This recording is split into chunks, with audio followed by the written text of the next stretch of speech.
because I know there's a busy day. So I wanted to do this live because I do get a lot of questions about everything from choosing the preschool, staying in homeschool, choosing, and then it's on a whole other ball when it goes to like kindergarten because there's so many other options. So before we get started, I'm just gonna say there's no right or wrong way to do this. Everybody's values at home are different, and what you look into a preschool is going to be also based on that.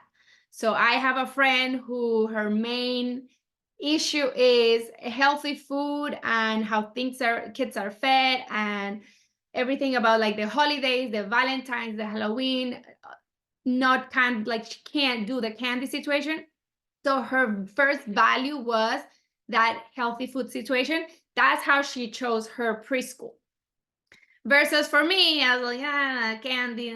But for me, the outdoors, it's a major thing, like allowing kids to freely play. So I chose, how I did things based on that value. So you have to start with that. Like, what is it that you want? What's that value that you want? Your school to have. I'm gonna start a meeting. Danny, I know you're there. Thank you for joining. I don't know if you have the ability to admit people if they come, in case I don't see it. So how do we start? I didn't want to do a presentation because I thought this could be just like a loose conversation, just answering questions. So let's start from the different types of education you're going to find out there in preschools. And it could translate into kindergartens and beyond. So there's the traditional education, which is what you see in most preschools, where is, here's a box curriculum that somebody created, and here's the theme of the week, and we're just gonna follow this craft, this sensory activity, not all preschools have sensory, just so you know, too. That was a shocker for me. And you can see kind of by the schedule, like if they are scheduling every minute or every day into your child, versus you have the Montessori. So Montessori, Reggio, and Waldorf are 3 play-based curriculums or way of education. The most famous one is Montessori. It has gained some popularity here in the US. It is mostly seen in Europe as the main type of education. And Maria Montessori, she was from Italy, and she's the one that created that method. That method is based on a child's individual needs. So she thinks that her theory was every child is unique, every child develops as their own way and in their own time. Therefore, their process has to be individualized.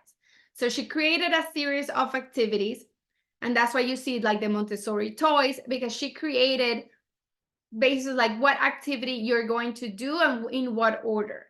And the child chooses when to engage with that and when they're ready to move on. So the teacher shows them how to do the activity, the child does the activity, masters the activity, and moves on to the next activity. And so on until I think she developed it basically what was pre-K, but now you see Montessori schools that have been customized up to 8th grade and even below. You can see like baby Montessori, even nature. She didn't include nature. But now Montessori teachers that are certified and understand how that play concept works have spread around into different areas to create that concept. Versus the other one, a famous one, is called Reggio. And Reggio Emilia also started in Italy. And this was started by a village. So it wasn't one person who decided it. But when the word was coming and people needed to take care of the kids, they created kind of like, it takes a village to take care of a child. And we can all teach something to that child. So it's not it's a sense more of community instead of a sense of individualism. So we learn together, we play together, we learn from each other, we learn from the older kids, from the younger kids. Montessori also has a mixed age, but it's more based into a community effort, into like projects. So if you go into preschools that are Reggio, you're going to see that there's no curriculum, meaning like there's no box curriculum. It doesn't mean because it's spring, we're going to be talking about butterflies. What it means is that if the kids happen to find a butterfly outside and they start to talk about it and engage it, and the teacher kind of grasps that, she's going to take that and she's going to use that as her base for her curriculum. So she knows kind of what kid needs to learn. They need to, work on their fine motor skills. They need to work on their gross motor skills, their cognitive development, maybe their numbers and colors and shapes. So she's going to take that interest that the child has, and she's going to create a project basically for the whole class to kind of work together, to learn together. So there's a lot of conversations. It's very flexible in terms of maybe the day-to-day. It's not like 9 o'clock, we're going to do math, and 10 o'clock, we're going to do reading comprehension, and 12 is going to be lunch and then nap time, and then it's going to be, I don't know, like PE or something. It's more like we're here together for this set amount of hours, and based on those conversations and those questions that the kids are asking, the teacher creates that group curriculum. So very different methodologies. Neither of them are right or wrong. It's just what is out there. And then the other play-based one is called Waldorf. And Waldorf, I live in Florida. We don't have that many that I notice. I think there's like 1 or 2. You see it more like in the north, and it's very, very popular in Europe and I think Asia. And that one comes from the child. It's a unity between the soul and the body and the environment. So everything is based from that inside soul, that who you are in the core, that spirit, that energy, those connections. They are very popular they call them like the children of the woods, los niños del bosque, because it's very centered in the outdoors. They're very connected to nature. They're very connected to like herb remedies, to the very basics of society, of teaching kids fine motor skills. But instead of Play-Doh, you give them bread, and we're gonna learn how to make bread. And I don't know much about Waldorf. I'm just starting to tap into that. To be honest, that's a little too hippie for me. It's too woo woo wah wah, and I am hippie. Like I like my nature, I like my energies, but I just don't have that deep connection into myself, into my soul, to teach my child from that base. I'm a little more a balance between, I need a little bit of the traditional. I need to know kind of what we're going to be working on and how we're going to do those check marks of development, but also understand my child is an individual child that requires and has their own liking and their own needs, and I'm going to take that and provide that. So I'm going to open the floor before I keep going. Do you have any questions in terms of different educations? You can put it in the chat, or you can put it open your microphone. So really quick, so for the Montessori, so I've been looking now, I started looking, and I'm thinking we might end up putting her in maybe January, should be like 2.5. So I was looking at Montessori because my mom's friend's daughter goes there, and they're saying this Montessori, it's so great. You start reading reviews, and one person says how horrible it is, the next person says how great it is. And I'm like, how am I supposed to pick when you don't know? Like, it's like literally up and down. Then I have another friend that said, oh, this Catholic school was amazing. but it's a 30-minute drive. And I remember you saying, are you willing to drive the 30 minutes? If it's only 3 hours, 30 minutes there, 30 minutes back. I started thinking about that. And I'm like, I don't know, that might be a lot. So, and then I was like, oh, what about just a public preschool? But then I want like what we've been doing, like the nature, the sensory play. Like I'm really into that stuff. So it's like, I don't really know what, I guess when I go, because I told my husband, why don't we go for an interview and go see them? But like, what do I ask them? What should I look for? Because I feel like everybody paints you a pretty picture. Oh, this is the best. Look how beautiful. But how is it really? How are the kids really? So I don't know. We're about to start that process. So I figured it would be great because I can like know what to ask and what to look for. And not make a mistake. So you made a point on a few things. So the first thing is, not every Montessori school you go to are true Montessori schools. So you have to check on that, right? Are they a certified Montessori school that are really into the process, or they just call themselves because they have a few Montessori activities? Just like the toys, just because it says Montessori doesn't mean it's a Montessori toy. Just because a school says it's Montessori doesn't mean they are true Montessori. So with that, you can kind of see, okay, that's why some Montessoris are great and some are not so great, but it also depends on, it's great for me. Is it great for you? If you are a Montessori child, one of the things that I say, if you go to a Montessori preschool, you should be doing Montessori at home. Because you can't have 1,000 toys in your playroom available at all times, like a unicorn just threw up, and then you send them to a school where there is an order, where they have responsibilities, where they set the table at lunchtime, so it kind of sending mixed messages. Like, are you Montessori at home and that's why you want to continue Montessori school? Or are you looking for Montessori because you want that order and that Montessori is very big in practical skills? So it's giving the responsibility of a child at 1 year old. You can clean the table where you ate. And on top of that, cleaning the table, it's a pre-writing skill. You're teaching them how to write, you're strengthening the muscles. But if you're not Montessori at home, then you're not really taking advantage of, what you're paying for. So I would just make sure I would align it. And on the other side is, everybody's going to tell you their school is great because that's what they chose. But again, how we started this conversation in the first place, what does great mean for you?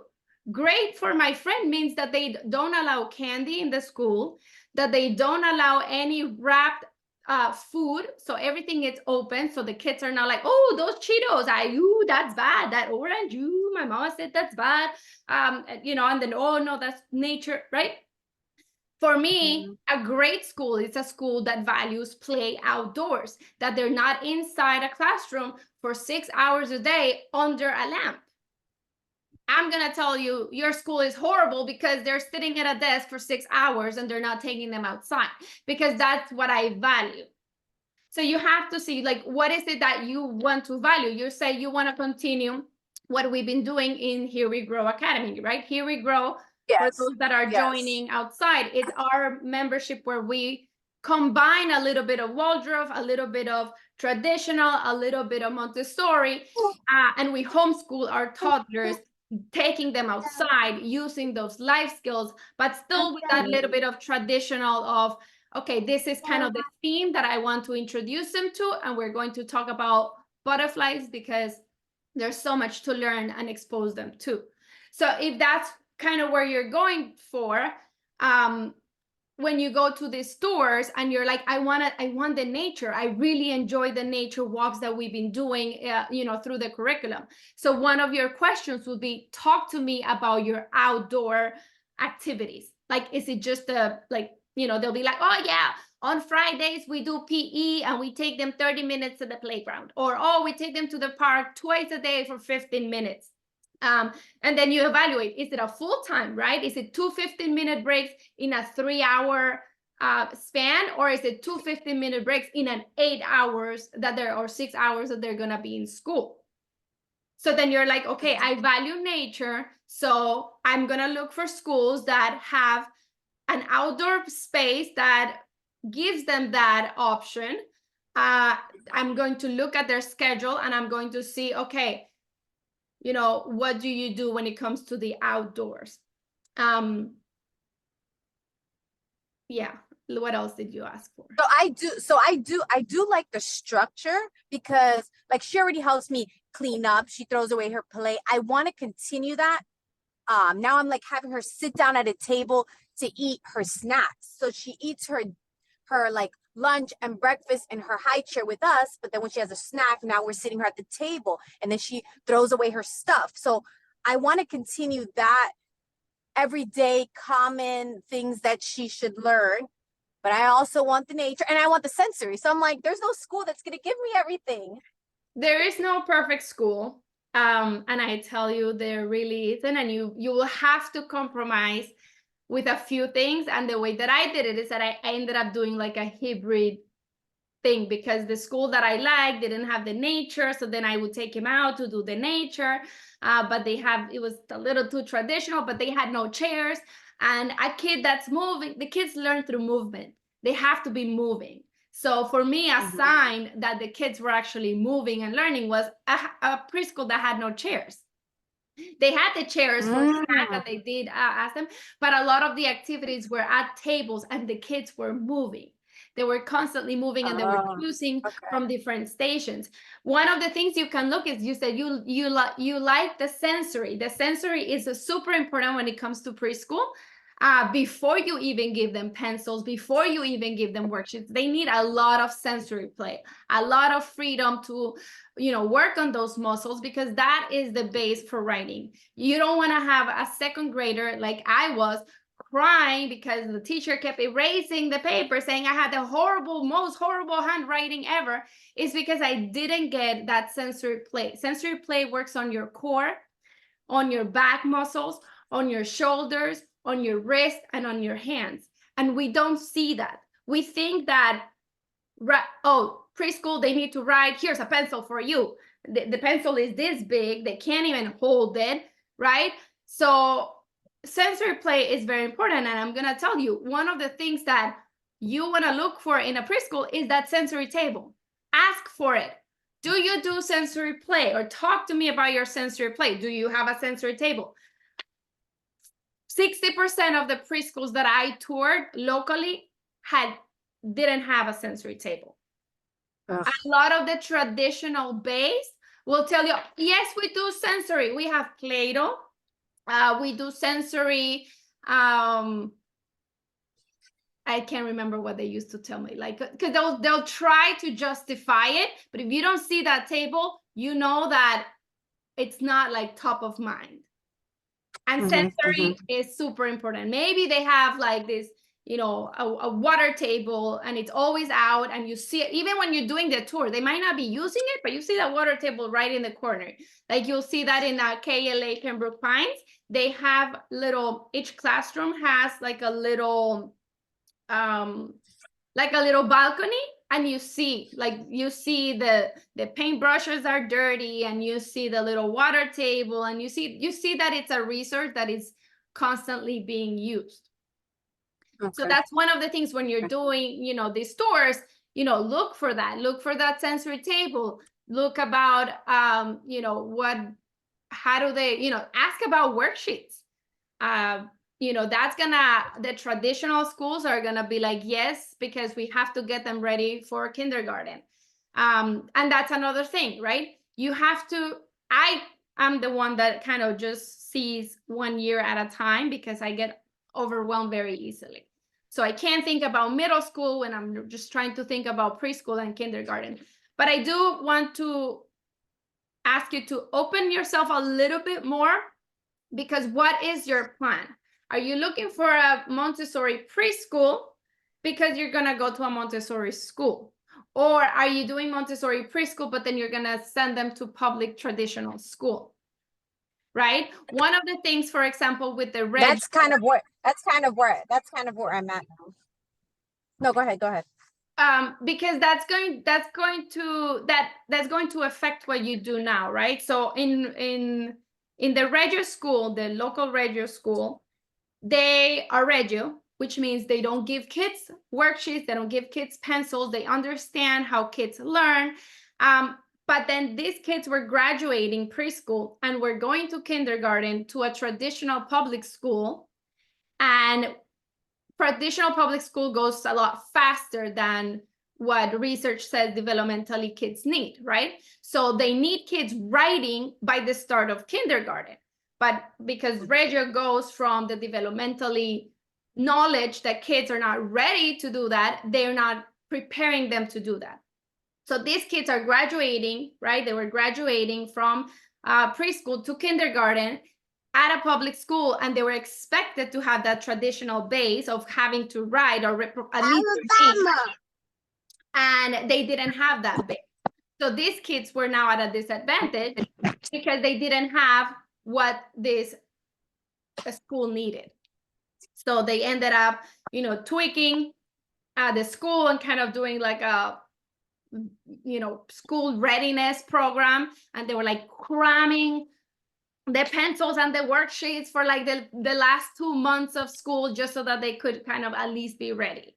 So you also don't want that, right? You don't want to kind of push them all this knowledge for those past 2 months because you're going to go to a public school. So if your thing is, I'm going to take them to public school, but I want that Montessori, then what can I do as a parent at home to complement that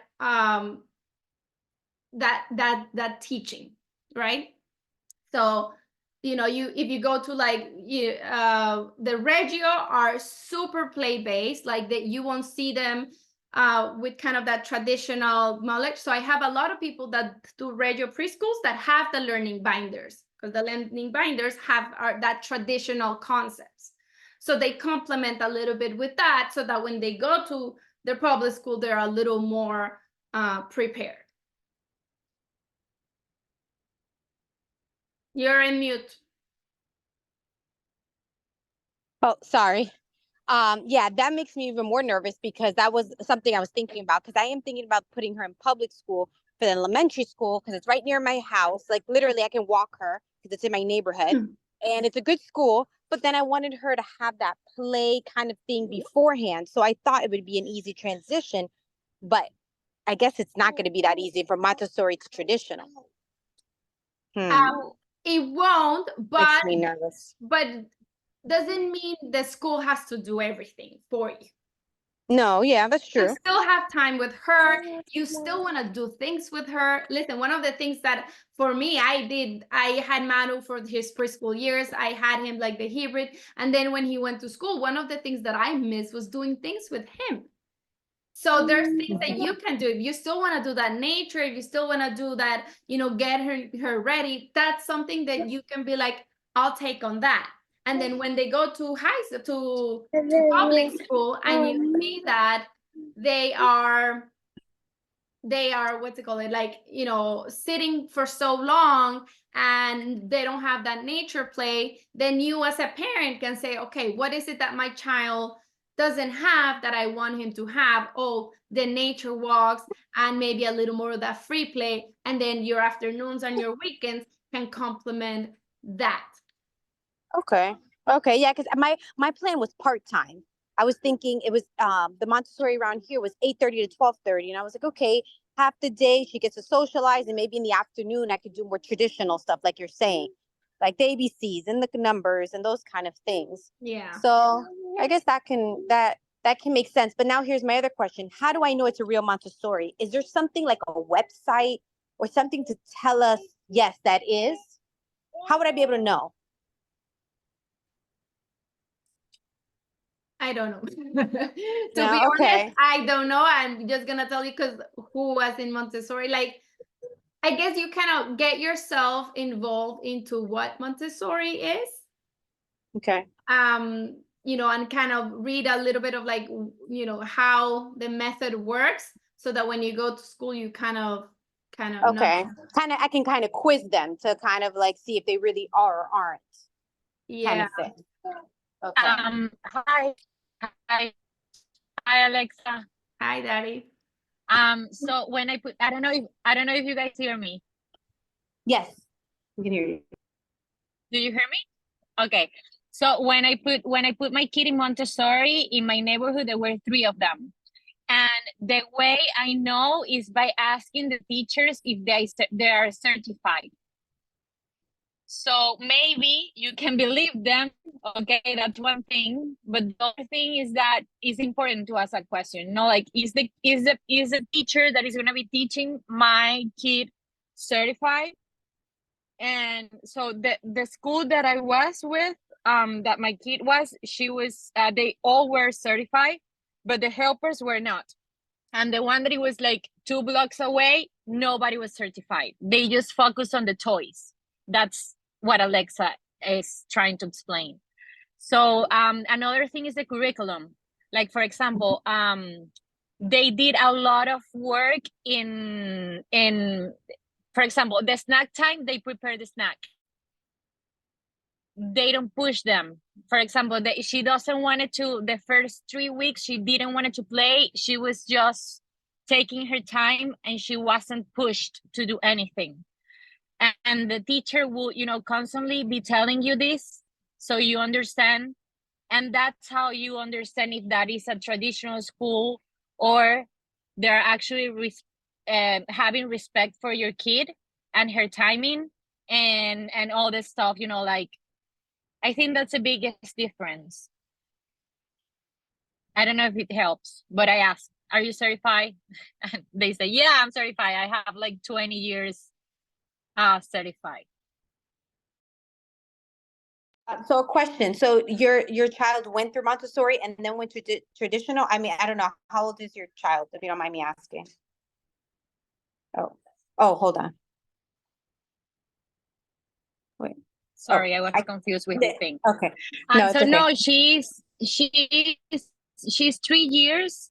I took her out because I moved, and now she's in a school that is like a mix, like Alexa. You know, like she goes to Atelier, and that's like Regio and Waldorf and Montessori, but it's not like concentrated Montessori. But I like it a lot because she does a lot of stuff outdoors, and they send you like a weekly report. Is a PDF with the pictures of her actually working outdoor and, you know, like playing with gardening, doing yoga, I lots love of that. music. What You school know, is it was that? amazing. It's called Atelier, but I think I'm a little far away from you guys. Where I'm are in you? North Miami. North Miami. North Miami. So how do I find a school like that? Like, how did you find it? Like, how do I Google that? Ask Alexa. Like, that sounds amazing. You Google Montessori school learning near schools, me. learning school for little kids is good too. That way I learned how to know a Montessori and KLA. What was the one my 3-year-old son they're going to KLA. It was excellent. I like it. And Montessori, my older son, they're going to Montessori. They started very, very young and it was very excellent too. And you can find it, you know, like Google it, like that was she saying, you know, you can use the learning for kids, you know, centers or ateliers, something like that. Montessori is good and KLA, those excellent. KLA. Okay. And Okay. there is one in also Pines. I can share with you like a website because I have a friend that she works actually in the Montessori registration thing here in downtown, and maybe she has like a list of the real Montessori schools, and I can send it to you. I can ask her to see if she has something like that. But actually, another thing, one of my best friends, she has her kid in a Montessori, in Broward Montessori. It's a big school, and it's Montessori Broward School, something like that. Is in Weston. And I remember when I was telling her all the things that Malena did at school, she was like, this is totally different from my kids, you know. And one of the biggest thing is that they don't have any tables in Malena's school. They don't have any tables. Everything is in the floor, and she has to roll out mats and take the like the activity and put it in the floor and play with it. and her kid was totally different. They would do everything together.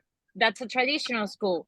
So I guess for them to be certified, and I don't know if it's certified or to be validated by the state, they need to fit some traditional stuff into the program, you know? And it's a sweet mix, but you have to be okay with it. And I believe, for what I'm hearing, maybe that's something that is very close to what you need.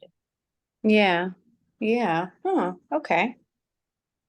Yeah, and if you think like what your plan is to the future, you say you want her to go to public school, is right next to your house. Maybe a Montessori with a little mix of traditional could be something that you would benefit from, so that she has an easier transition. So she has a little bit of that Montessori base, and then she transitions to that traditional more setting. Okay. And then the mixed hybrid that you were talking about, how is that something that when you were there you asked? Like, how were you able to find that hybrid school?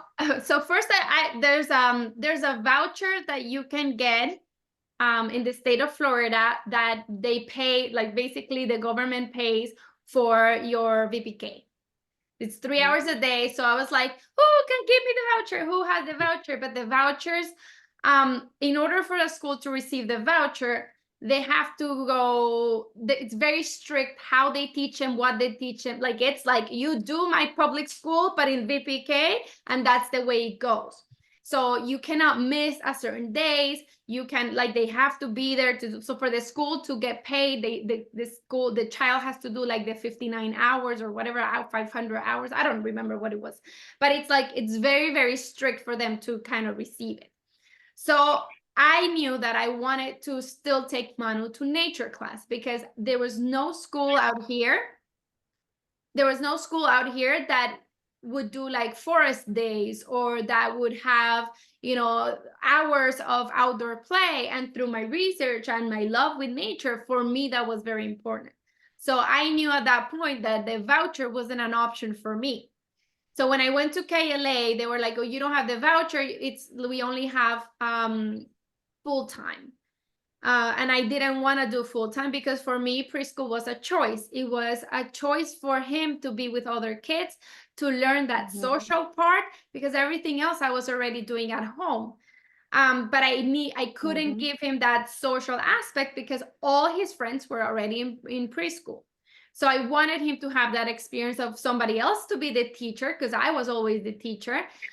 He had already the habit of sitting together with friends to eat a snack, because we were doing it in class, but I wanted him to have that learning side by side with others, from someone being the teacher. So the way that it was like a compromise for me was finding a school that was part-time, this is what I wanted, and who didn't care that I didn't take him on Fridays, because Fridays was my nature class, and that was the day that I was going to provide him with that part that the school didn't have. So that's why I always did it hybrid. They were very traditional. They had the letter of the week, and with all my research, I learned that that's not really how they really learn. So that I would play teacher at home, and I would add a few elements and do different activities that I could see was kind of helping out. So I wanted him to have like this whole child development, and because there is no perfect preschool for what I needed, I had to complement at home. So I used that part-time, and then I implemented what I needed for him to have, his perfect experience. She didn't look for a hybrid, she created her own hybrid. I go against. Yes, that's what I didn't realize. I thought that was a thing. I was like, I want to do that. That should be a thing. But the thing is, and in a lot of schools, like a hybrid, you can't do it in where you're not the one creating that part of the curriculum, but you're using a homeschool curriculum, or you're using Here We Grow Bloom, which is our pre-K, to do that part, and then you send them to this Montessori school. So you have a little bit of the both. So you kind of have to create your perfect preschool scenario, unless you're like, I fully trust it, and maybe just the nature. I haven't met a school unless it's well, it's either all or nothing, because the nature schools are like only nature, and they are in the woods for 5 days a week or 3 days a week, and that's all they do is play in the woods. So for me, it's like I needed, because I didn't know if he was going to go to public school. I didn't know what he wanted. I needed to make sure he kind of had the foundation, and I also kind of need that structure, that I know that I'm moving on and we're progressing, and I can see what he's doing, but I'm also doing my side to show him, I don't know, like different subjects or different things that we want to talk about. So Okay. I created my own Hebrew. Okay. I like that idea. And what about, I've heard a lot about charter schools, but that's not for preschool, right? Charter school is more for elementary school. Yes. So once you pass the preschool, you're like, that was easy. So then you go into what's your kindergarten adventure, right? That's kind of where you start that search. And you have private schools, charter schools, which are semi-private. You have public schools, you have homeschools, and then you have a hidden gem called micro schools. Okay. Micro schools are they're more and more common from the pandemic, but it's just one teacher. There's many ways to do it. There's one teacher and she has 5 kids and she does that at her home, and that's a micro school. Or they're a little bit bigger, and like when my son is, he goes to a school, like it's a setting, it's a facility, there's a registration form, like it's they have lunch. So it's like a school, but they are considered homeschool in the eyes of the government. So they have a little more flexibility in how they teach, right? So when you come to public school is mandated by the government. The government says what they learn, how they learn, and by when do they need to know it. And then that goes to the school. And they say, okay, school, if you are a good school and you give me a good grade, I will give you money. And then the director of the school says, okay, Miss Chelsea, if you're a good teacher and they pass the test, you get paid, right? So then it goes all about the money. Okay, we all want that money, and we are an A school, and those A, B, C, D, E is based on those test scores. So if it's a good school because they got an A and a B, that means they did well on the test. The teachers prepared the children for that test and the kids did well. That's kind of what it means. You look at it from the education side and you start comparing, you're like, well, but a child is not supposed to learn how to read. Like they learn to read between 5 years old and 7 because everybody it's developmentally different. But you turn around to the public school, and the public school says by the end of kindergarten, every single kid needs to learn. So then the teacher said, okay, everybody memorize the sight words. He has what he did, because then they can read most of it. They get to 2nd and 3rd grade when they really need to decode those words, and the kids don't know how to read because they were learned to memorize, right? So that's kind of one of the things that scared me, and that's why I didn't do public school. It was because it didn't go with the research. Like everything I would learn, and I would turn around and I'm like, huh? But why are you like, why? In the state of Florida, you don't even have to tell the government that you're homeschooling till they start at 6 years old, because they know developmentally ready at 5, they're still supposed to be playing. At 6, you can start formally, the kids are developmentally ready to start learning things, like learning at them, right? Like teaching at them. And I forgot what the question was, and I went the other way, so I don't know. I don't know what happened there. But yes. You were basically talking about each school and like, I guess the good and bad, because I was like, oh, well, what about charter and this and that? Okay, and that's yeah. you were going Okay. through all that. Let's rewind. Okay, so that's public, right? We'll leave that at that. Then you have charters. My oldest is in a charter school. So they are semi-private. They control a little bit more what they do in the school, how they do things, but they're still controlled from that government money because they still get paid from that. But they have a little more control into how they do things. So they're like semi-private. They're a little bit smaller too, right? A public school, you have like 30 kids for one teacher. In the charter, you'll have, you know, I think he has like 15 or 18, depends on the class. So they're a little more. 20, 25. Sorry? 20, some charter school at 20, 25, yeah. Yeah. So that's when, you know, it's like the teacher just gotta, you know, everybody row on that boat, and if you fall, you go, good luck, come on, swim, you know, swim. So, you know, it's very hard for the teachers. That's why they're so burnt out. I think it's just they have a lot of kids, like it takes a lot, so they have to systematize a lot of things. So then you go into the private schools. So then you have the private schools, the Christian schools, they tend to be private. They still some of them might still have that traditional teaching where, you know, the way the things are taught, the curriculums that are being used are very traditional, but they are private. So then they even have more flexibility because they don't depend on that paycheck from the government. They depend on the people tuition to kind of do things. So they might have more resources to add, you know, to put towards different programs, right? Like when the public school system has no money, they take away the arts. But in a private school, if they control that money and they understand that art is part of teaching kids how to express themselves and, you know, all these things, then they have the ability to fund the programs a little bit more into what they need.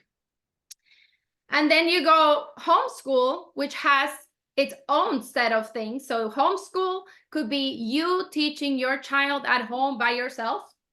You have homeschool where you and 5 of your friends hire a teacher, and she's the one that comes and teach your friends, like your kids. Or you have like one that's very common, it's the co-ops. So I teach them at home Monday, Wednesday, Fridays, but on Tuesdays, I take them to nature class with Alexa. On Thursdays, they go to surfing schools. There's a surf and a program. It's like surf and skate, and they teach them science and engineering or something like that through surfing, right? So then they're like, oh, science, check. Nature, check, right? And then, you know, I buy a curriculum. You can buy these curriculums either on paper or their programs online, where we sit together on the computer and we do the reading. So that's kind of homeschool. And then you have like the micro school, which is a little bit kind of mixed into what that homeschool is. But do all of these, besides the traditional, they still have to take the exams, right? The SAT, or the SAT is at the end, but like all these FCAT and all this stuff, all of them have to go through that. No matter what program you're doing, all the kids have to do that to be able to pass or move on to the. That's a state mandate. That's how state says, okay, how do I know what these kids know? We're going to do the test, and everybody's going to have the same test, and we're going to see who does what. When it comes to private schools, and when it comes to homeschool, you are telling the government, hey, I am in charge of my child's education, and you're going to trust me that I know what I'm doing and that they're going to learn what they need. So you find programs, right, that are going to give you those milestones and those guides so that they go through the levels. So it's not about that test. It's not about that did you pass that exam that crumbles everything that you learn in the year in 1 hour. It's more about, I'm teaching my child I love to learn. They are working with projects. They are doing those checkmarks. They're learning how to read. They're learning how to add, but they're going at a different pace. So you're going based on truly making sure your child knows these things versus do you know how to pass a test? Because I don't know if you remember, like in high school, some people were super smart, but they were horrible at test taking. But they knew the stuff, and then some people knew how to play the game and they didn't know anything, but they knew how to learn those answers for that test. So it's a little bit of when you go to homeschool or this private school, it's like you're trusting the process in a different way. Some schools will still have grades, will still have tests, more of that traditional setting. But in homeschool, you don't have to give them tests. You cannot know. You can see, well, is he reading? Yeah, he's reading. Mhm. I can So it's tell you kind of- from my No, go personal ahead. experience, because of family situations, I didn't have a chance to finish high school. They sent me back to Colombia. So when I got back, I got my GED. I never had a chance to do an SAT, so I didn't have that. And when I went to Broward College and Miami-Dade College, they just said, you just have to take our test so we know where you're at. And then that way we know what math to put you in. They didn't ask me for an SAT. It was college, it was at a university. I can't tell you about that. But I know that life kind of just threw me that way, and I was able to still get into college. Okay, so you don't And you- have to have. and you still can. Like when even in public school, the grades that matter, the grades that the colleges are going to look at, they look at high school. They don't look at your middle school. They don't look at your elementary. They don't know that in kindergarten you didn't know how to read and it took you to third grade. They know if you know how to read now and you understand what you're reading. Right? So when it comes to high school, you know, a lot of homeschoolers says, hey, you know what? I want that public school like party experience. I spent my high school years sleeping in a desk. Like I literally remember, oh, good morning. Oh, the bell is done and go to the next one. You learn to play the game. So if they need that SAT, you know, when they get to that level and you're like, okay, this is the college that I want, this is what they need, then you work with them to get those volunteer hours, to get whatever classes they need. And it doesn't mean you have to do them. There are plenty of computer programs out there. There's curriculums, there's classes with teachers online. Doesn't mean you have to do it. But it gives you that flexibility. Or you can be like, you know what, high school, what a great experience. Go to public school. And they'll do the same thing they did to Danny. Well, we're gonna do the test. One of the things you do have to do when you're like in this homeschool environment, that you're telling the government, hey, I'm in charge of my child's education. You have to prove to them that you're actually educating your child, right? Because otherwise that's child neglect. Neglect. Child Yeah. neglect. Child neglect. So what they do is you have to create a portfolio. And I don't know if in the Here We Grow I have shown it to you, but I've been doing it since Manu has been little. You collect all those projects that you do to show that there is learning happening, to show that there's progress. When you do it as a play base in preschool, for example, you don't have all those Pinterest crafts to attach to a book, but we do it a lot with pictures, like the nature class, and we saw the nest and this. So I document everything. So when you're in elementary and school, you do that documentation. So you create this it's called a portfolio. So you create this portfolio of everything that you do, and to show that they are going through the milestones, that they are reading, that the government they're not gonna be like, oh, your kindergartner doesn't know how to read, you need to pull him back. Because it's a homeschool, you're choosing when you're teaching them how to read. Maybe you're just saying in kindergarten, we're just playing with sounds and letters because my child's not ready. So at the end of the year, you take that portfolio and you make an appointment with a certified teacher by the state. And then there's people that this is all they do, is they were retired teachers, and they will review that portfolio with you. They will sit with your child. They will ask them a few questions, be like, oh, can you read here? Pat, cat, math. Okay. And then they certify that they certify the state that they have seen that your child is making progress in their learning. But there is it's not like the government, like 1.1, communication skills. Does he know how to do it? Like I take that And I implement that into the Here We Grow curriculums, because I do kind of be like, okay, what is it that they need? And, how can we make it fun? Because you can't teach them everything that they need. It can be fun. I'm not saying it's all bad. But it's a little more flexible. It's a little more trusting, because your focus as a homeschooler is that you are teaching them to love to learn. And when you teach them how to read, a lot of them, what they do is it's a read to learn. It's a strategy where my son, for example, loves everything that has to do with the ocean. I know he's going to end up working with that. So I'm not going to wait until he goes to college to tell me what he wants to study when he didn't have a chance through his whole life, growing up, on how he wants to explore that ocean part. So what am I going to do as a parent? I'm going to put him in diving classes, and we're going to spend more into science, and we're going to learn how to read using shark books, right? I can tap into a lot.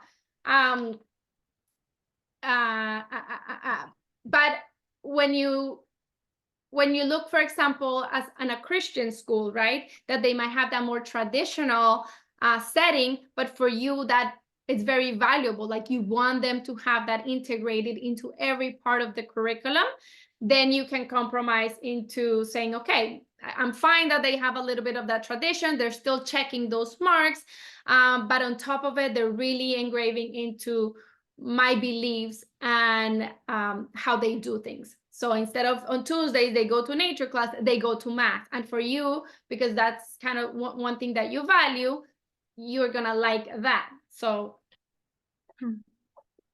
Okay. This is a lot. Yeah. Alexa, so I wanted to say something.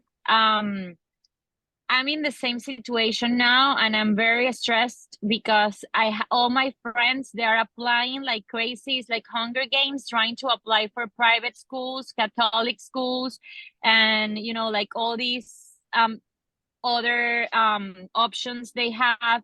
There's also like a big thing with the money that the government is giving, because now private schools are, so everybody's receiving the money. So private schools are packed, and they are letting people out, a lot of people out from the selection because of that, because there's a lot of applications due to they have money now to pay the school. That's, I believe that's in Coral Gables area. That's not, I don't think it's all Florida. Maybe it's just Coral Gables, because the public system in Coral Gables is not that good. The options they have are very limited, and by lottery and everything. But I've been hearing a lot of things about private schools and public schools and all the schools that are in the system, that I'm not totally happy with that. I don't want my kid to go through what I want, even though I was very, very hard, like a lot of, I was the hard kid, because I will ask everything, I will be, asking why are you teaching me this? Why do I have to do this? Why? And when you are that kid, you are the wrong kid, like you are the bad kid. And I didn't want her to go through that. I'm not sure, but I do want to say that I'm not sure if my kid is going to be like me. And I have a couple of friends, they really like Montessori styles, and results that their kid was best in a traditional school. They really thrive on being sitting, doing homework, like is the personality of each kid. So one of the things that I have to be open of what my kid is going to become and what she needs and what's best for her. At the same time, I really like the micro school experience that Alexa has. And I'm asking her a lot about what's a program, what's the, like everything she goes through with her son, to see if that's a possibility for me, because now I'm not even sure if I want her to go to public or to go, you know what I mean? But I do have a question, and I know this is very forward thinking. What happens? So this school has until high school, middle school, they go like how they feed all these kids into regular universities, for example, how they thrive in universities if they go through a micro school? If they go through a micro school or if they go to a homeschool, for the interviews that I've heard and the books that I've done, they do fine. And so because when they get to that high school, they start on their own thinking what they want to do with their life. And they had a chance to explore some of those areas of interest. So I'm gonna say they're a little more prepared than us that went to public school, because we were like, what do you like? Oh, well, I think I like animals. I'm going to vet school. When they're like in that micro school or that home school, they have the flexibility and the time to go volunteer at the vet place. They can do, I'm not saying you cannot do it at a public school, but you have more time, right? For them to explore those things. And they are just, like I said, it's not unschooling where you're just letting them do their thing, because that's also very hippie for me.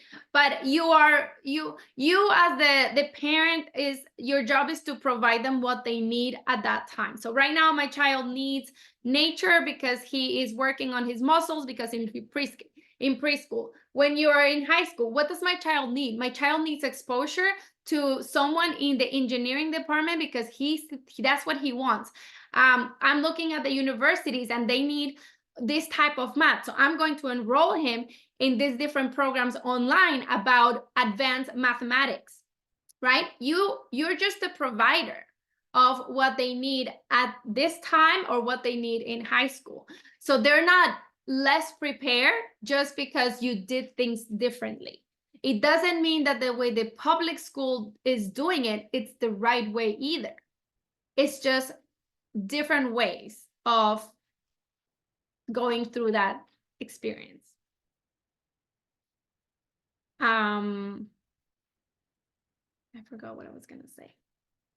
In terms of what she was saying about the funding, also one of the constraints when you decide to homeschool or private school, it could be a financial aspect, right? Not everybody can pay what they're paying for from preschool and continue to have that expense. So there are a lot of programs out there, scholarships, grants that are available. So there's one that's called Step Up for Education, which is the one that I'm trying to get into. And it used to be for public schools. Now it's open for homeschools and private schools. Maybe that's what Daddy was talking about. And it's funding that's available for parents that decide to take care of their kids' own education. So you get a certain amount of money a year, and you pay the curriculum, the tutor, the nature class, and some approved schools, the tuition, right? My school that I'm going to, it's very new. They're not on that list. So it's a homework that I have on my shoulders to try to figure out if I can get that money and I'll be able to use it to pay for that tuition. And that will be a lot of help. But just because my school is not there doesn't mean it's not other schools. They have yesterday I was looking at the website. They have a lot of approved schools. They have online schools. They have a lot of, if you want to do things, if you want to take on, you can pay a teacher with that. You can pay tutors. You can pay the supplies. You can pay their desk that they're going to be sitting on through that funding. And you just have to apply, and depending on how many people apply and how much funding there is, that's how much money people have, like what they give. You just have to, I think they start in spring and they do it until the money runs out for that year. So there are programs out there that help with the funding part. The other thing is, if you decide to homeschool and do it all on your own, it's your time, right? Because when you drop them off to school, you have the rest of your day to, work on your business or do your thing, versus if you're homeschool, they're with you all day or, part of the day. So that's why I go back to the beginning, right? There is no perfect school. There is no perfect situation. You just have to see this year, what does my child need? And no one is going to tell you that except you. You know your child. I knew my child was a nature guy, an outdoors guy. So I needed to give him that. So my job as a parent is to find that. I have a friend, her daughter is all about the arts. So her job was to find a school that had a lot of things for I'll tell you with my own son, my oldest, his life is basketball. Since he was in 2nd grade, all he cares about is basketball. Okay. And the mathematic goes in, if I tilt it this way, 75 degrees, 45 degrees, 90 degrees, I don't really know. But it's all about the basketball. So homeschool for him wouldn't work for him, right? Because I want him to be exposed to the people that come and watch the game so that they can give him a scholarship. And in order to do that, he needs to be part of the school basketball team, and he has travel teams. So for him, for what he needs, his best place to be is at a charter school, a public school or charter school, but we like more the games for the charter. So wherever the coach that he likes and has the connection to those scouts, that's the high school my child has been jumping from side to side. So it has nothing to do with the education. He's like, public school, like he already learned the system. He already knows how to play the game of the test. So his focus is in basketball. And his best chance for that basketball journey is being at a public school or a charter school that he's going to be exposed to those scouts. So there's no perfect school. You just have to see what's perfect for you. So a question, bouncing them from like, say, Montessori to traditional, that doesn't work. You know how back in the day you would say you want them to be in one school with the same friends for 12 years, that way they kind of grow up with them and they get that routine. Have you noticed that like moving on to doing all these different things kind of delays them or makes it harder for them either emotionally or just intellectually? Have you noticed that? Okay, I tell you from my experience, it was horrible because I went to all types of, like I lived here and I went to Colombia, then I went to my aunt in West Palm Beach, then I went to Orlando, then I went back to Colombia, then I went to Hallandale, Aventura, and then I went to Pembroke Pines. So for me as a introvert, was very hard to be jumping from place to place. Still in Colombia, when I was in my grade, they changed the kids. Like there was 4 fourth grades, and my little group next year was spread out. So in my personal, like how my personality is, it was a terrible decision. It was horrible. Okay. It's very hard for me to make friends because I never had like those really true connections forever. My son, I think he's more social and he absolutely loves it because wherever he goes, he has friends. Like it opened up his world of friendship. Like I see it as oh my God, what am I going to do now? I'm the new kid in town. He's like, oh my God, who am I going to find? Who am I going to be friends with? Same situation, different personalities. Technology has given us a lot of different on that too. I would have liked to keep touch with the people that I didn't get to see anymore. But we didn't have the technology we have now. He's able to keep in contact with the other kids, no problem. It all depends. It always depends on the kid. And that's very important. Like you really have to know your kid and understand what's best for him. Like honestly, this friend that I was telling you guys about earlier, I got disconnected, I'm sorry. She was like thriving in Montessori. She really likes it. And her kid was like, I don't like this. I don't like to make decisions. I need somebody to tell me what to do because I don't like to just stand in front of a class, not in front of a class, but in a space and choose what I would like to learn. No, he'd rather have somebody who tells him, hey, this is what we're going to be learning today, and he focus on that. So it's difficult because sometimes you as a parent want the best for them and to be independent and to be entrepreneurs and to have power thinking, and maybe it's not what they need, know what I'm gonna do. I'm gonna be honest with all of you. Like, it's very difficult. She's just 3 years, but I've seen all these mothers crazy about getting them inside of the school earlier because pre-K3 is the earliest they can go in these schools that have until, I don't know, middle school, I guess. And but I don't like it. Like, I don't like I don't like how they teach. I don't like imagining my kid inside of a classroom for long periods At of 3 years time. old. And they had to go through tests. Can you believe that? Like, they went through testing at 3 years old to see if they fit. I'm like, no, dude. Like, she was traumatized and she got away from her mother. So because she needed to go inside in a class with the teacher, and they were asking silly stuff to them actually, but it's like she's not in her comfort zone. She's with people that she doesn't know. You know, like, how do you explain that to your kid at 3 years? Yeah. It's very difficult.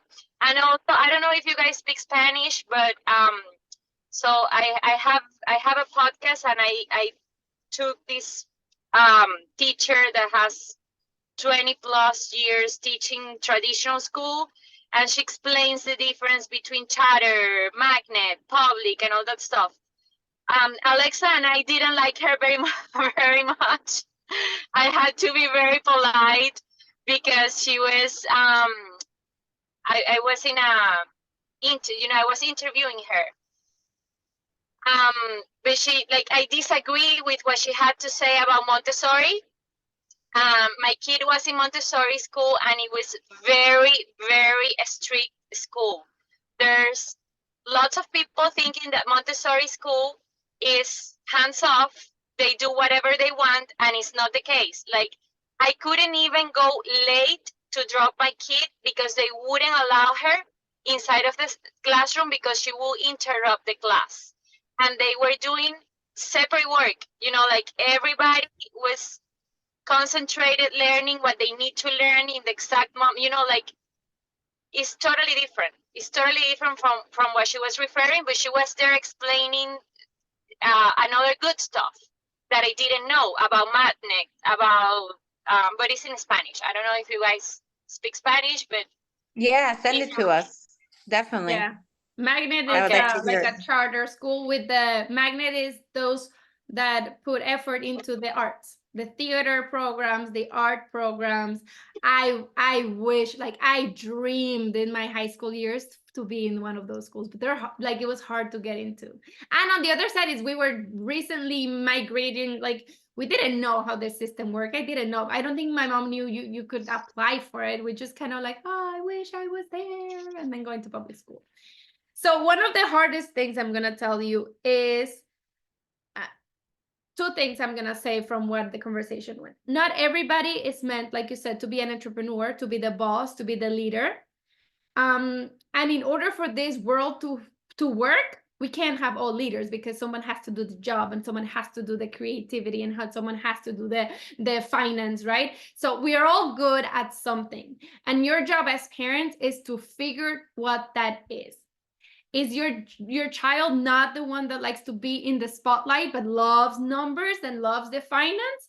Hey, thanks to that, I have a Danny in my life, right? She doesn't want to be in front of the camera, but she's like, I am awesome at numbers, and here we go. You I'm like, I'm a creative. I want to draw and I want to do things.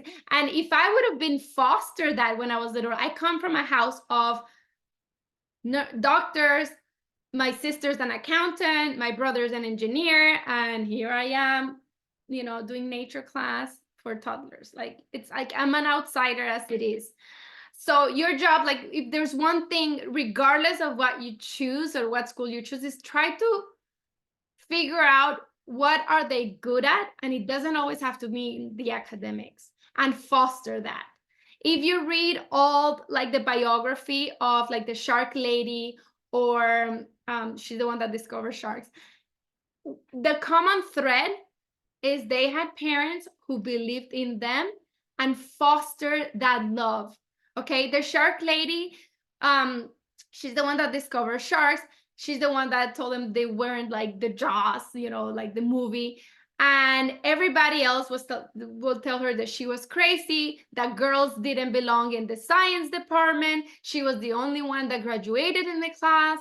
And she had parents that believed in her. When she had the opportunity to go to Costa Rica to swim with the sharks, her mom said, I'll go with you, because she needed to have an adult, right?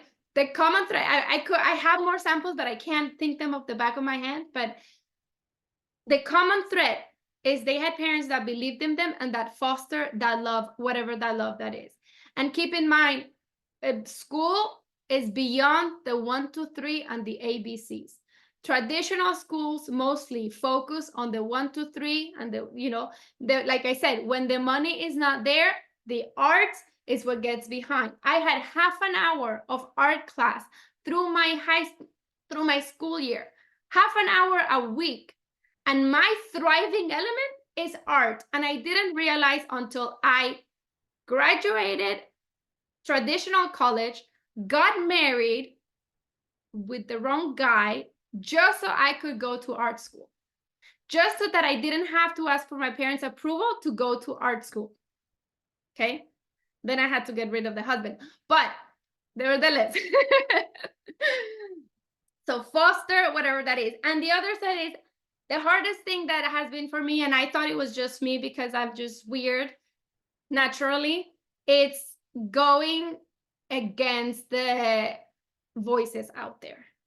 Everybody was sending their kids to daycare at 3 years old. And I was like, doesn't make sense. I want to play. And just like, you know, my mother-in-law, he's 1 year old. Why aren't you, you know, like, what's the rush? Why are you sending them to school? Like, as if you're doing them a harm. Or why aren't you applying to the charter, you know, most famous school because they have the best academic skills? When I knew what my child needed, because I did my homework and it just didn't sit right. And the hardest decision was going to my husband, who is academic 1, 2, 3 ABCs, charter schools, you know, A school because it's Western, and going against, not against him, but stepping up and being an advocate for my child for what he needed. Not what everybody else needed, but what he needed. Okay? Thanks for the hearts, Danny. I don't know how that happened, but thanks for the, if you go like that, it goes, boop, boop. No, just mine.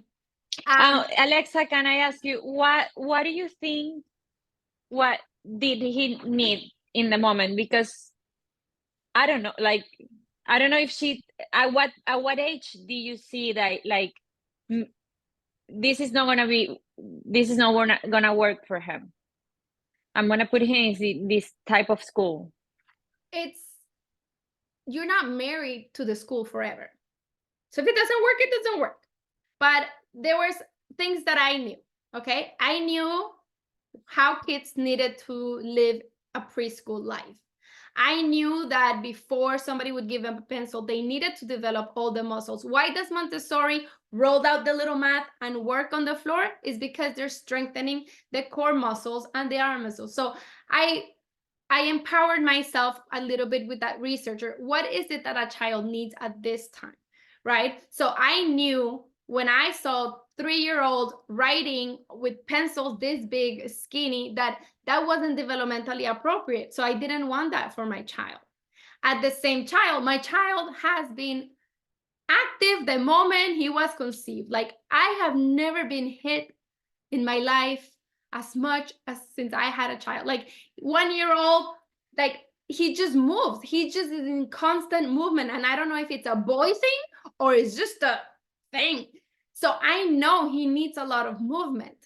And the days that he sits throughout for long periods of time, the tantrums come, and, you know, he's just not a happy kid. And he thrives in nature, in the outdoors. So because I know my child needs movement, because he likes nature, because it gives him peace, because I train him to like it, because we've been doing nature class. But every kids love they all love nature. It's just we grow up and we ended up not liking it anymore. So I kind of look into him and said, okay, well, what do you need now? And if you ask my husband, I'd be like, for pre-K, this is the plan. I'll figure it out in kindergarten. When I was in pre-K, my goal was my thing was like public school. Like, I didn't think I had a choice. I think that was just the way it goes. Preschools, there's so many options, and I knew about them, but the more I learned, I was like, oh, no, wait, there are options. So I don't have to decide, middle school right now. I just have to decide kindergarten. And the school that I go to, kindergarten and first grade are together. So I told my husband, because he asked me, he's like, do you want me to put him in the charter school lottery thing? He'll automatically get it because my son is in the school. I was like, no, because, one more year. Like, oh, he's going to be in private school? Going to be in that school, at least for first grade. And I will keep going until I feel that's not right for him anymore. Maybe he's like tired of, playing with the chickens. And he's like, you know what? I just want to be in the AC. My oldest cannot see a drop of rain fall on him. Okay. He will not thrive in a school where Fridays he has to go clean the pig mud. Like, he won't thrive there. Versus my little one, if he can have a classroom on a boat, that's his life. So, What school is that he's in? he goes to, it's called Camp Lingua. They are the micro school of Camp Lingua. So he goes to school where kids go to take the summer. So like the play, the fun, the learning, they have a summer camp. Like, my kid just has that through the year. So And where is the school? Say that again. Where is the school? This one is in Southwest Ranches. So it's like the border of almost like Weston. It's like Griffin and Bonaventure, like 75. Yeah, because I live in Pines too. Yeah. Pines. It's it's awesome. I love it. Some people, I tell you from the parents, that come with that traditional mindset, it's a hard transition because there's no grades. There is no, like, you don't know what your kid is learning. Like, you see pictures of the camps and but there's no grades. So it's hard for you to evaluate, but you kind of have to, like, trust the process, trust that they know what they're doing. And I'm being active with the school to help them kind of vocalize all the good stuff that they're doing, because they're doing it very like intuitive, but there's actually research behind everything that they're doing. So they're documenting more, they're sharing that documentation, because we don't have grades. So how do we know our kids are progressing? Because we need that documentation. Marsha, yeah, open your microphone. It's fine. This is not a traditional school. We don't. my son love Legos and cars, and they love it. And the way you say that about your son, that they love about the ocean and all that kind of stuff. I like the way Yeah. So you learn, that like my brother would get a car, like he would ask for like old cell phones, and he would open them up to see how they work. And we had an old TV, and he was so into like opening them up and figuring out like, how does the image shows, like, does the car, like, how does it move, like, how fast, like, that's an engineering mind. Yeah, I do that too. Yeah, it's like an engineering mind. So then you can do a lot of STEM, a lot of engineering, and there's a lot of summer camps, and there's a lot of programs where you can just really, and maybe it's something that next year he'll be like, I'm done with cars, but you gave him that, and that might have taken him to like another place. It was like, oh, the cars, but the pistons, they do oil, and I wonder how oil is, and then they're like super interested in oil. So then you can just really, like, the power of observation is gonna be one of your biggest parenting tools out there. And something we didn't talk about, Marsha, you keep raising your hand. I'm gonna one of the things that I want you also, we didn't even talk about, and I'm just gonna leave it there before Marsha talks, is your parenting style. It's also going to affect the school that you choose. Because if you do positive parenting or conscious parenting, and you go to a school where they focus is if your child does it wrong, they go to the corner for 15 minutes, that doesn't go with your parenting style, that is going to clash. My school is not perfect. They do the reward system.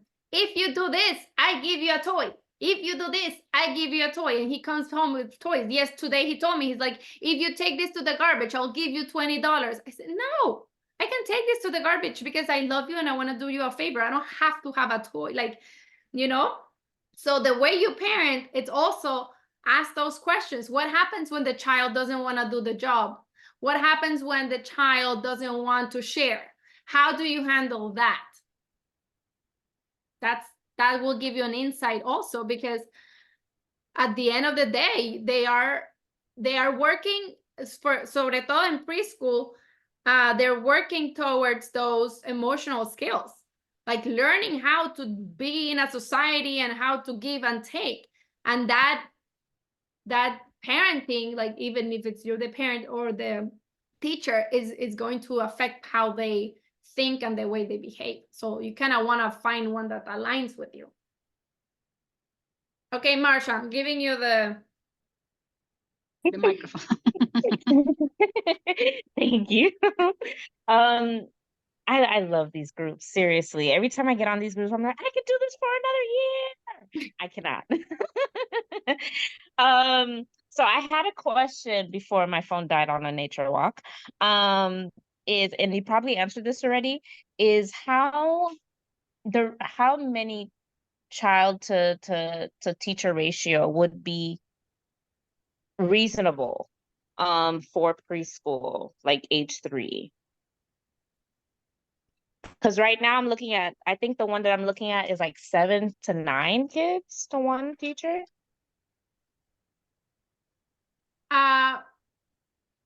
First, like you can see your state mandate. I think here in the state of Florida, I think it's like 1 to 6 or 1 to 9. I think after the pandemic that there was a boom, they increased that. But I tell you, I do my classes and I handle pretty well 8 kids. 10 is a stretch, and 12 I need an extra hand because someone's going to, like, I can't be in one-on-one.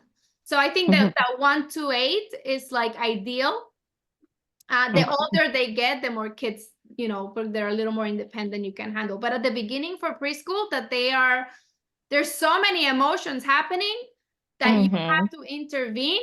I wouldn't want to have one teacher for 20 kids because she won't be able to take the time with each one and be like, oh, you wanted the car. Oh, but she's using the car right now. Do you want to play with the ball while you wait your turn, right? When you have 20 kids, you're like, stop. You know, give me the ball. No one plays with the ball, right? You're gonna get it. You're gonna get a stressful teacher. I mean, can you handle more than one of your child? Imagínate with the 20. I work in a school for 3 years, and for little kids, the 2.5 and a 3.5, it was very difficult. You know, that when they want something, it was yeah, because you know, like you say, they want to play one toy specific. It's very difficult. I know. Yeah, that's what my concern was. I think that I always think sorry, the school, you know, the rooms, they have to be, you know, the classroom, they have to be smaller, you know, like you say, 7, 8, maybe not more than that, because it's very difficult. And you don't have, you know, like the time and for the, you know, teaching and learn, you know, the kids learn. It's very difficult. Yeah, that's what I was concerned about, because I know my kid is very high energy and he's a pretty smart little apple. So his wits can be really good at times, but also foster a lot of that energy in the background. And it could be a lot for someone. So I was just like, is 7 of these kids a little bit too much for one teacher? But okay. That gives me a lot of comfort. And a lot of this, you know, high energy or like distraction is kids that are bored, kids that kids that are not, you know, at the level as everybody else. And I'm going to tell you, every single one of the kids that go through Here We Grow is going to have that. I already know that, Mom, like, because, you know, we go at like a faster pace than, you know, when they go to this preschool, some of these kids had never seen a color yellow, and somebody said this is yellow. So they're going to 3 or 4 years old and they're starting to learn the colors, where versus at home, you've been working towards that. So you're going to go to a classroom with 12, 20 kids, and they're like, this is yellow, the color yellow, yellow, yellow. And he's like, but I know already up to black. So I'm just going to jump on top of the table instead. So the poor teacher over here, she's like, but this kid doesn't know yellow and I need to teach yellow, and this kid is jumping off and he needs to be extra. So with 8, 9 kids, you know, she can handle like, okay, this kid will sit here while you go do Play-Doh because you already know the colors. She can see and evaluate where the kids are at. With too many kids, no human being can do that. That's why, like, in the public school system, you get on the boat and you row, row, row, and whoever fell down, you better go find a charter school. True. I was the one that fell on the boat multiple times. I was like swimming and drowning and nobody saw it. True. Yes. Yeah, you spoke right to my anxiety, because one of the questions I asked them was like, oh, what's your assessment process for like, you know, year 3? And it's like, is there anything I should be working on? And she was like, oh, like their colors. And I was like, what? I mean, activities with Alexa, we're past that. Like, come on now. So I was like, with this high energy kid, he's done with that. So he will be pouncing on your table and asking to make smoothies. Like, we created monsters of education.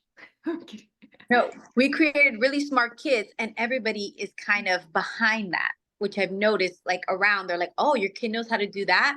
My kid doesn't even talk yet. And I'm like, really? Really? So yeah. Like, what you're saying is, I'm afraid I'm going to put her somewhere and she's already knows everything. And now you're going to make her behind while I was working so hard to get her ahead. Now she's going to be, I don't know, that too. That's hard. Yes, and that, you know, that happened to me when I sent him. And the thing is, the school that Manu was at, they allowed kids to go in at any time. So she was working with this, there were 9 of them, and she was working with them and they were doing so good. And then here comes this little new guy, just turned 3, and he's in, had nothing. She had to go back and start to catch him up. So the kids were like, Manu was the only one that stayed there for 2 years. And at the end, he was like, G, but we already did the letter G. Like, that was in March. Like, he's so smart. But my reason to send him there wasn't because of the academics. It was because of the social. I needed him, that social interaction, that you're not the you know, the son of the teacher that gets your way, that, you know, the special treatment, you're one of them and you better, you know. And so for me, it was like, you know what, at least that part I don't have to worry about. The academic part, I know is taken care of. Now the hard job is something that I can't do at home, is to provide him that social environment, that social interaction of having to share that toy and having somebody else, you know, the teacher having to kind of mediate that and be on nobody's side. That's why I say the parenting style of the classroom is very important, because at those early years, you want to make sure that they are treating your child with that respect of helping them through those emotions. And even up to kindergarten, when I was talking to the teacher, she was telling me the same thing. She said, kindergarten is not about learning how to read, as we all kind of think, because that's what we were trained to do. It's working on those social skills, because now they have the vocabulary. Now they have the ability to come up with stories. So now the teacher has to figure out who's telling the story and who's telling the real deal. And it's all that social interaction and those, you know, functioning as a society. And you want that society to start small so that your kid is not the one that falls through the gaps.